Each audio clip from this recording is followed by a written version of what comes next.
Hey everybody, this is Brian with Bear Cards 34, back for another installment of the Show and Tell featuring 1989 Topps and Friends, where we go over a deep dive into the 1989 Topps set, as well as the other newcomers in the game, Pro Set and Score. As always, at the end, I'm going to go ahead and rip. This time we'll do the final section of our hanger pack. That'll be at the end here.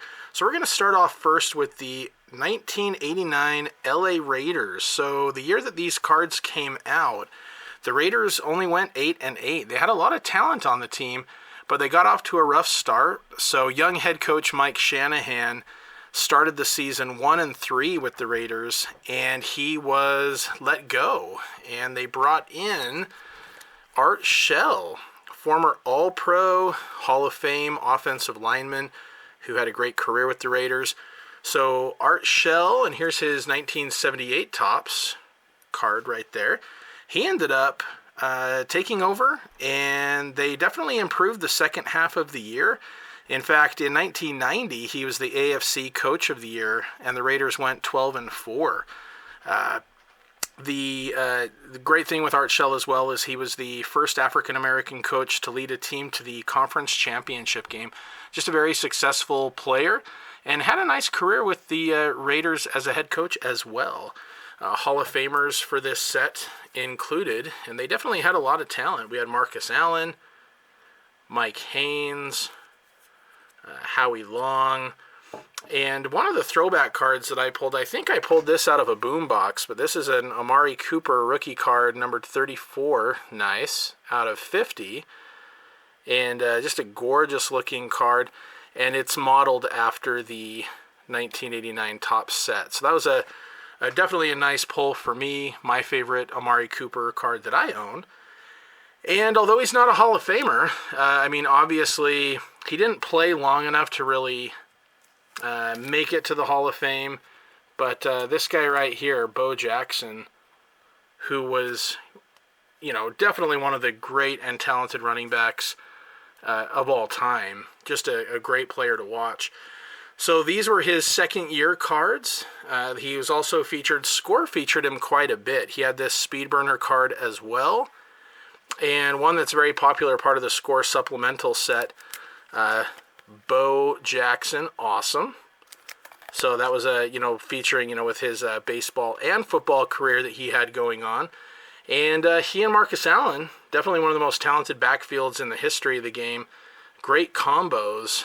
And I'm not sure, each one of these I think had a name. So these were Rumbling Raiders. So that's one of the specialty cards for the Raiders that year. They also made a Predator card of Greg Townsend, and then Ken Stabler, the late Ken Stabler, recently into the Hall of Fame, worked with CBS Sports, so Pro Set made a card of him. All right, next up, one of the cards that was featured with the evolution of 1989 Pro Set, which changed cards quite a bit during the season. This is Staci Taran. He was born October 11th, 1961. He was a co-captain at Notre Dame, drafted in the 6th round back in 1984 by the Raiders. He did play his whole career for the Raiders, earning a starting spot in his second year. And unfortunately, here's his rookie card I'll show as well. So this is the card that the first year that I started really collecting was 1988. My brother got me interested in it after he bought a box of 1987 Topps. But 1988 was the first year where I was opening packs as well as the season was getting going. And so I was familiar with Staci Taran. I also saw him return a touchdown on an interception. It was a really, really cool play, and I was able to watch that live. So I was familiar with him. I knew him. And then, unfortunately, he was killed in an auto accident on August 5th of 1989, just right before the 1989 season was to start. So he had been with the team. He had been in training camp. There was a preseason game scheduled just within days of that. And unfortunately, he was killed in a car accident near his home in Marina del Rey. He played in 72 games, had 6 interceptions, 9 sacks, and in 1987, he was second among defensive backs with 65 tackles. But the reason I wanted to show that was they did highlight that in the Pro Set series, where they actually, designate his passing right here. It even mentions on the back, died in an automobile accident in Marina del Rey, California. Whereas in this first one, it just starts off with collected 49 tackles and a pair of sacks in 1988. So unfortunately, he did pass away. And this was significant to me as a kid because, I had known of players like Joe Delaney and Don Rogers and some others who had passed away after the fact, but this was the first time a player that I knew, who I had seen play, who I was collecting cards, that I had heard of passing. In fact, let me see if I've got this. If I can find it. Hang on one second. Okay, so in art class, around 89 or 90, I drew this picture of Staci Taran, which I still have to this day. But anyway, I thought I'd show that just for nostalgia's sake. Okay, next up, you're going to see in the middle here, this is an error card from Score. That is supposed to be Willie Gault, but if you know who Willie Gault is and what he looks like, there's no way that's Willie Gault. Now, that is number 93, Greg Townsend. However, Willie Gault, number 83, they did do a corrected version of this card right here. So that's more like it.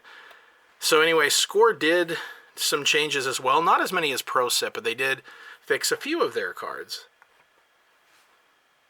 And this was the first year to feature Willie Gault in his Raiders uniform after spending the first half of his career with the Bears. Another Bear who was signed that year was Otis Wilson, who did make the team. He played for the Raiders that season, but he only got into one game. Didn't really play much at all for the Raiders and was out of the NFL after that. But he had a great career with the Chicago Bears.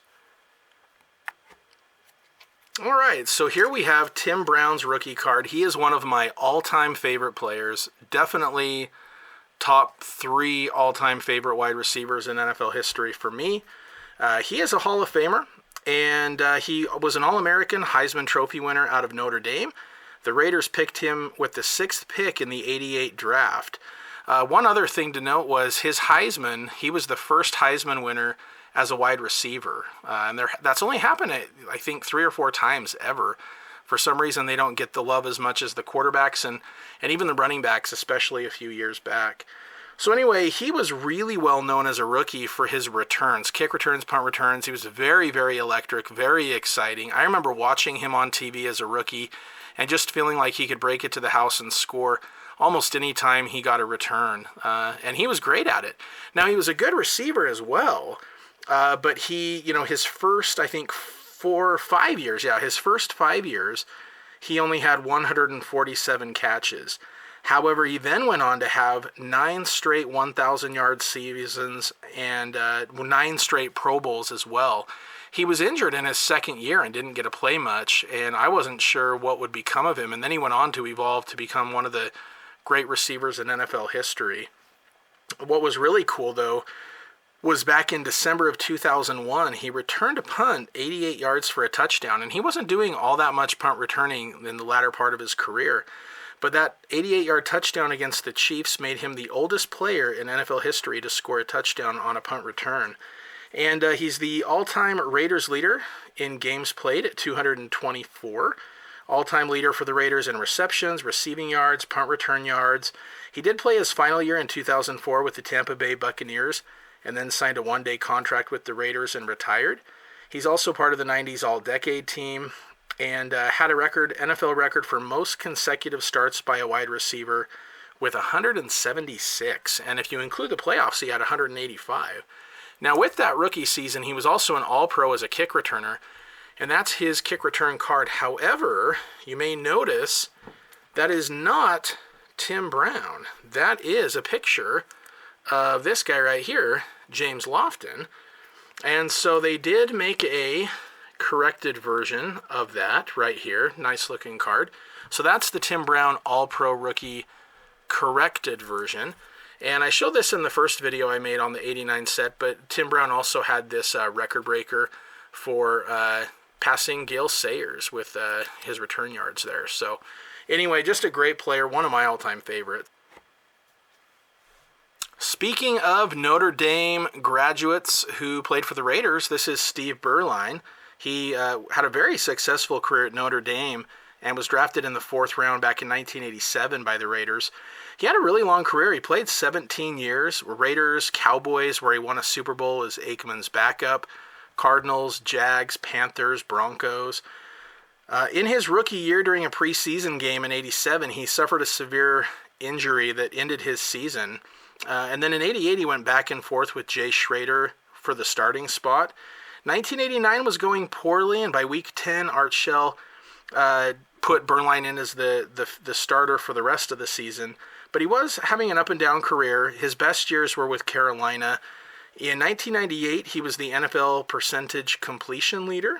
He made a Pro Bowl in 1989. And he was the 1999 passing yardage leader. He also tied an NFL record for the most years to start a career before making his first Pro Bowl. So it was 13 years before he made that game. But definitely a cool story and had some success in the NFL for sure. Just real briefly, I'll mention Mike Wise. He was a 4th-round pick back in 1986, spent 5 years with the Raiders. And his final year was with the Cleveland Browns in 1991. He was on the cover of a Sports Illustrated in 1990 titled Crunch, where he's about to take down Troy Aikman, and they're talking about how Dallas and Aikman are getting hammered again. And that was just right before their turn, where they went on to have a very successful decade. But Mike Wise, he only had 2 cards made. The next year's score did make this card of Mike Wise. But unfortunately, he passed away back in 1992. These are the only 2 cards made of him, but I just wanted to give him a little shout out. This right here is the only Steve Smith rookie card, his Topps traded card.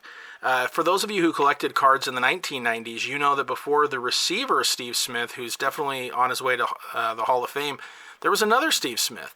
And he had a lot of cards made in the 90s. This Steve Smith was a running back fullback. He was a great blocker, very reliable.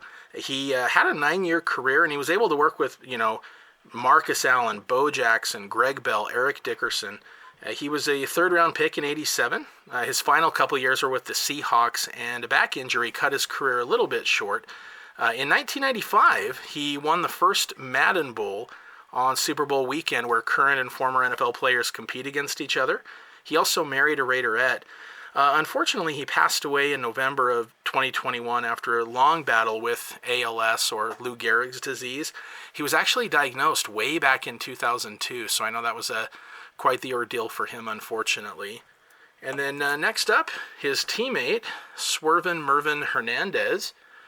He was a very good receiver in the CFL with the BC Lions before joining the Raiders for 6 years. He was a 10th-round pick back in that historic 1983 NFL draft, and he finally joined the Raiders in 1987. I know Al Davis had been coaxing him to come over and play for a while. He won a Grey Cup, and in 85 he was the CFL Player of the Year. And so he joined the Raiders, and in 1988 he led the NFL in yards per catch with 26 yards per catch. And he had nearly 4,000 yards in his 6 years. His best year was 1989, when he went over 1,000 yards and had 9 touchdowns. And he did go back to the BC Lions in 94, where he won another Grey Cup, and he is in the Canadian Football League Hall of Fame. Next up, we got Steve Wisniewski, rookie. I couldn't find a pro set rookie of his. I think they just made these 2. He was a 2nd-round pick, 2-time All-American from Penn State. He was actually drafted by the Dallas Cowboys, but he was traded during the draft to the Raiders. And one of the picks that was part of that ended up being Daryl Moose Johnston for the Cowboys. I think they both fared well. They both had really good careers. Wisniewski was a very underrated lineman, in my opinion. So he played his full 13-year career with the Raiders. His nickname was the Wiz, and he was one of the best guards of the 90s. He was an 8-time Pro Bowler, and he played in and started in 206 games. His older brother, is Leo Wisniewski, who was a nose tackle for the Colts.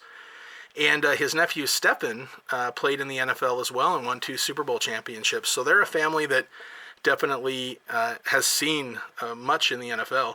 He was a 1989 All-Rookie and a 2-time First-Team All-Pro, 6-time Second-Team All-Pro. So just a great player there. And another really talented lineman that they have This is Don Mosbar. This is his rookie card. He was again drafted in 1983, first-round pick out of USC. Played 13 years, made 2 All-Pros, 3-time Pro Bowler, Super Bowl champion during his rookie season. Unfortunately, in 1995, he had one of the more gruesome injuries. I'm not going to go into great detail about it, but let me tell you, an accidental hand to the eye socket, and he eventually lost his eye as a result and had to retire, unfortunately. What's interesting with the Raiders, they only had, I know they've got him written down here as a tackle, but he was actually more of a center, and he is one of only 3 Raiders centers to play that position from 1960 to 1994. So Dave Dalby and Jim Otto were the only other 2. Very talented player for sure. Boy, it seemed like the Raiders just have a whole bunch on this, but this is the last one. Terry McDaniel, rookie. He was a 9th-round pick in '88 out of Tennessee, had an 11-year career, but I wanted to include him because he was a 5-time Pro Bowler, a first-team All-Pro in '93, and a 3-time second-team All-Pro.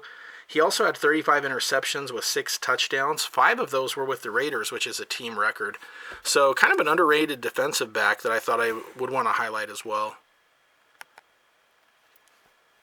Next up, we got the Phoenix Cardinals, who the year these cards came out went 5-11. Gene Stallings was the head coach at the time, but he was fired after 11 games. What I've got here as well, along with the Neil Lomax team card, we've got a Roy Green 1,000-yard club. He was just a really durable receiver for a long time. And then this is Cardinal Bombers, Neil Lomax and Roy Green, as one of the subset cards from Score. We also had a Freddie Joe Nunn Predator card. And a local guy from my home state, Visekahema, a 2-time Pro Bowler who played at BYU.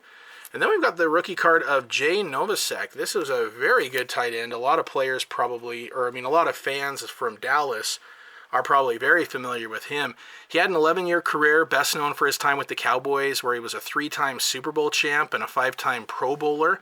From 91 to 95, he was in the Pro Bowl every year. 95 was his final year. He never played after an injury that season. But he was a 6th-round pick in '85 out of Wyoming. In 1992 was his best year, where he was a first-team All-Pro, and he led all tight ends in receptions that year as well. We've also got Automatic Al Del Greco's rookie card. He was an undrafted free agent out of Auburn who played for the Packers his first 4 years, starting in 1984. Then the Cardinals for 4 years, but then he went on to have 10 years with the Oilers and Titans. So it was almost 1,600 points in 17 years. When he retired, he was just at the bottom of that top 20 scores of all time. So I thought I'd give him a little shout out as well. Now for Tim McDonald, just an awesome player. 2nd-round pick in 1987, USA All-American. And he had an excellent 13-year career with the Cardinals and 49ers.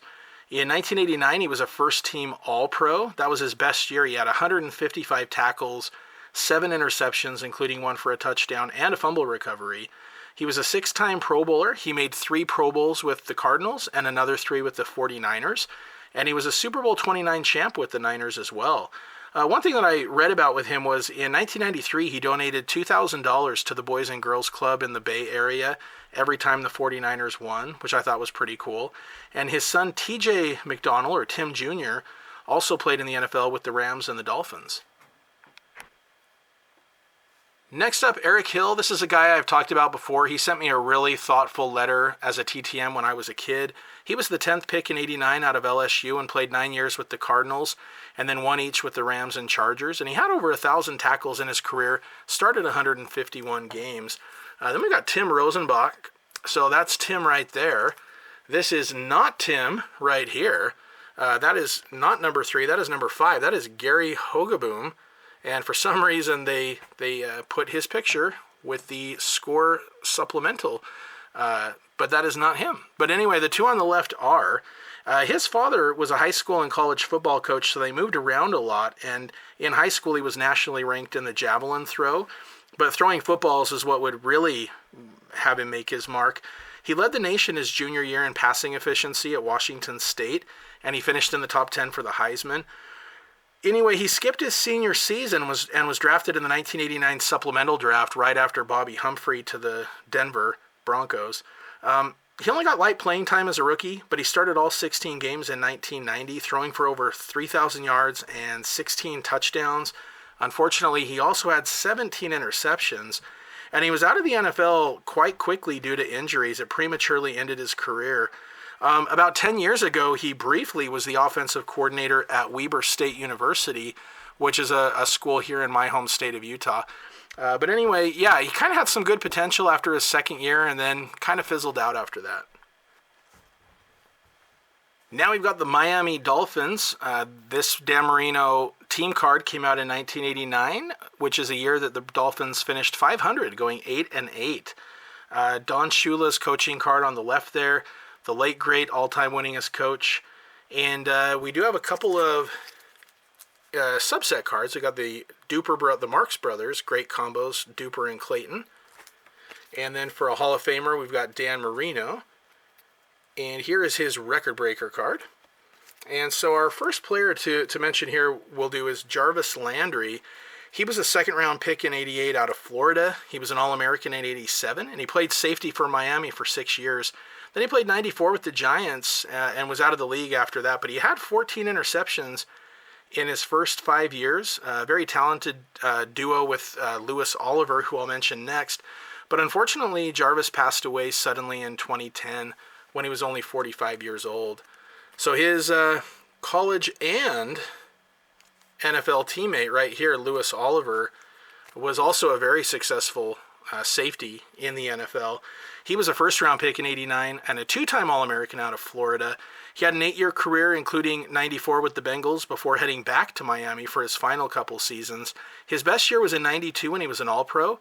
And that year, he was actually able to pick off Jim Kelly on a pass and return it 103 yards for a touchdown, which is the longest in Dolphins history. And he ended his career with 27 interceptions, 8 fumble recoveries, 550 tackles, a couple quarterback sacks, and a couple of touchdowns as well. So this is kind of a cool card right here. This one, I'll kind of just move these around a little bit. There we go. But this, wow, what am I doing? Sorry. This card right here is the latest in defense technology. So again, these guys were teammates at Florida, teammates in Miami, and they kind of recognized their defensive duo in that cool Skybox card a few years later. Next up, we've got Farrell Edmonds. This is his this is his Topps and Pro Set rookie cards. He did not have a score card, I don't believe anyway. He had a 7-year NFL career, third-round pick in 88 out of Maryland. And in 1989, the year these cards came out, he was an All-Pro tight end and made 2 Pro Bowls in his career. He had 3 sons, all of whom played in the NFL. So Trey, who played just even last season with the Steelers, Terrell, who is on the Steelers, and Tremaine, who was a first-round pick of the Bills a few years back and is a 2-time Pro Bowler just like his dad. Now, Farrell Edmonds, you can see that's the correct spelling on the card. There was also a Pro Set error card. The first one that came out spelled it O-N-D-S instead of U-N-D-S. So that's another example of the cards that would change. And then we have a Jim Jensen rookie card. He had a rookie card for each of these as well. I just wanted to include him because I thought this was kind of interesting. He started out in 1981, a 291st pick of the draft as a quarterback out of Boston University, nicknamed Crash. And the reason he's wearing number 11, even though he was a receiver, which was not common back then, was because he had started off as a quarterback. With Dan Marino coming in by 83 and him not really getting any playing time, he realized if he wanted to get on the field, he'd need to switch positions. So he became kind of a Swiss Army knife for the Dolphins. He was a great special teams tackler. He played wide receiver, did some running, just whatever he could. His best season was in 89, where he had 61 catches for 557 yards and 6 touchdowns. He also rushed for 50 yards. And he had 1 pass that went for 19 yards for a touchdown. So Dan Marino was probably getting pretty nervous at that point, I would imagine. In 1988, he was the special teams MVP. And he also caught Dan Marino's 200th touchdown pass. I'll also mention this guy right here, Jeff Cross. He was a 9th-round pick in 88. He had 60 sacks in his 9-year career, and he made the Pro Bowl in 1990. Next up in the middle there, we've got Erickumaro rookie card. He was the 16th pick in 1988 and was drafted much higher than anyone expected him. In fact, even Erickumaro, was surprised when the Dolphins picked him that high. He spent 3 years with the Dolphins and was known as a bust. After 3 years, he was out. He went to Chicago, his hometown, to be on the Bears, but unfortunately he tore his Achilles, so he never actually got to play with the team. He has a lot of interesting family connections, which is why I included him on here. He's the grandson of Chicago mob boss Anthony Joseph Accardo, a.k.a. Joe Batters, a.k.a. Big Tuna.